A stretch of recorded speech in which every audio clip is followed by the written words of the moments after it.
Hello children, good morning. Welcome back to our political science class.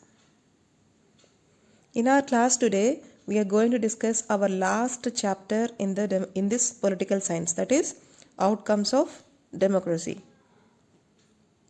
Children, at the end of this chapter, you will be able to learn about democracy versus dictatorship. So why we prefer democracy? Because it's the most better form of government than the dictatorship or monarchy or any other form of government. Right?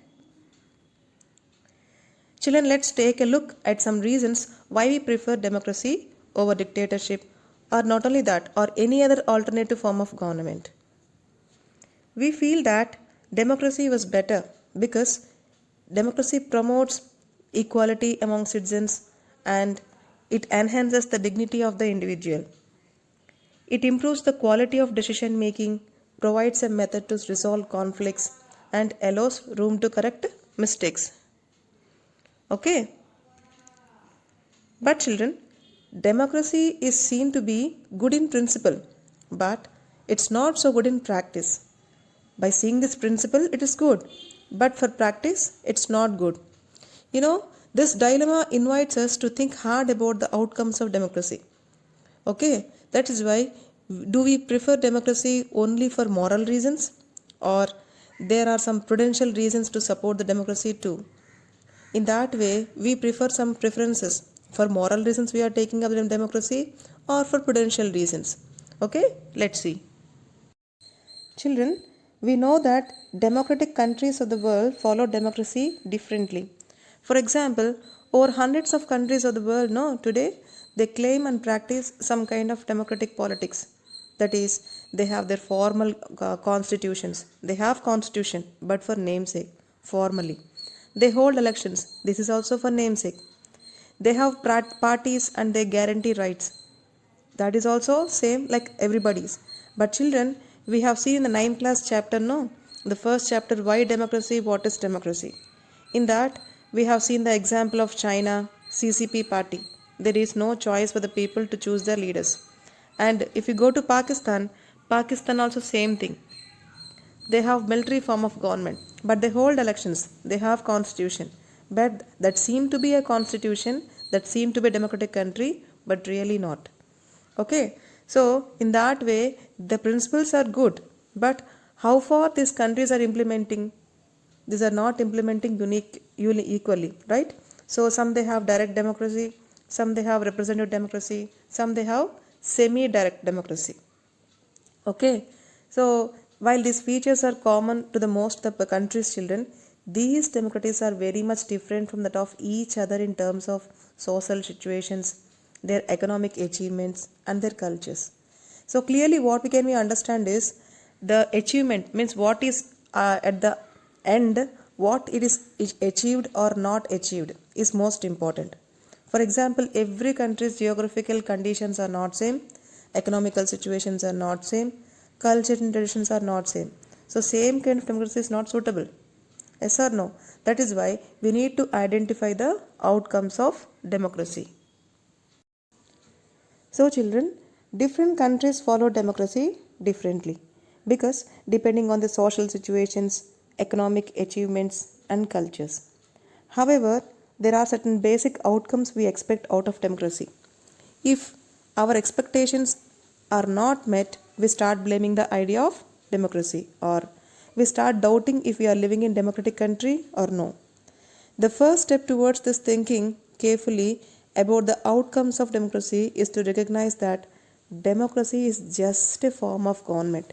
Like other governments like monarchy, like dictatorship, democracy is also just a form of government. It can only create conditions for achieving something.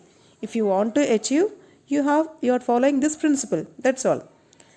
It is not like wonderful form of government. It is just a form of government that citizens have to take advantage of those conditions and achieve these goals.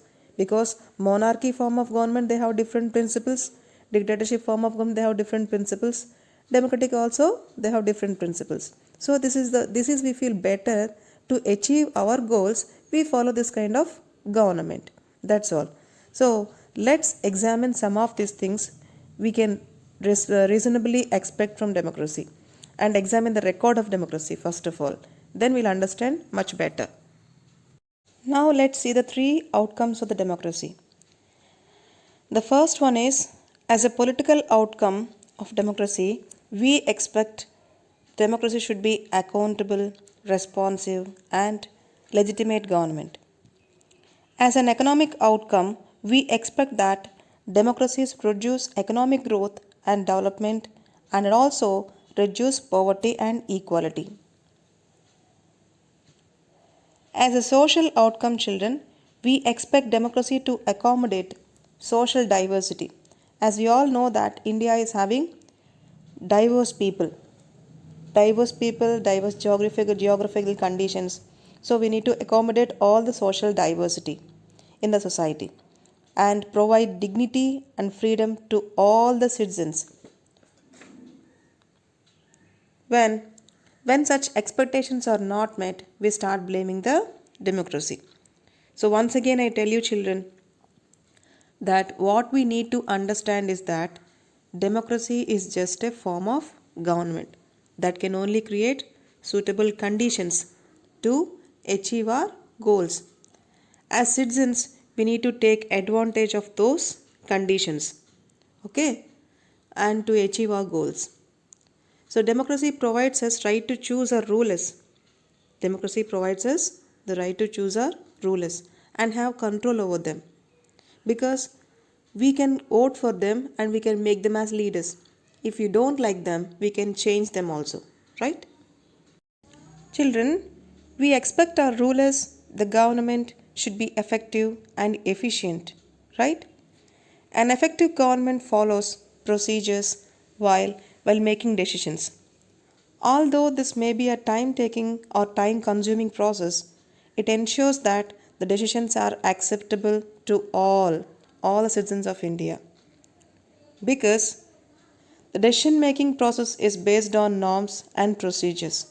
Citizens have the rights and means to examine the decisions. Thus, the government is accountable to its citizens. What's the meaning of accountable? The government is answerable because the representatives who are appointed or elected by the people, they are answerable to the people. Okay? So further, we expect that the government to be attentive to the needs of its people and be free of corruption. We don't want a corrupted country. We want a corruption free country. So keeping all these factors in mind, we say that the expected political outcome of democracy is accountable, responsive, and legitimate government. So let's see how we can measure each factor. The first measure of accountability is regular, free, and fair elections. The second measure is the open public debates on major policies and legislations. Whatever decisions the politicians are taking, our representatives are taking, first there will be some open debates. Okay, then they'll make legislations, they'll put the bill in the parliament. Then if it is accepted by the maximum majority people in that Lok Sabha, then it becomes a law. The third measure is the citizens' right to information. It is we have the right to inform, right to get information from the government, children. So we have right to get information about the government, how it is working and its functioning also. So where do we stand on all these measures? We will discuss this in tomorrow's class, children. So that's all for today. Thank you.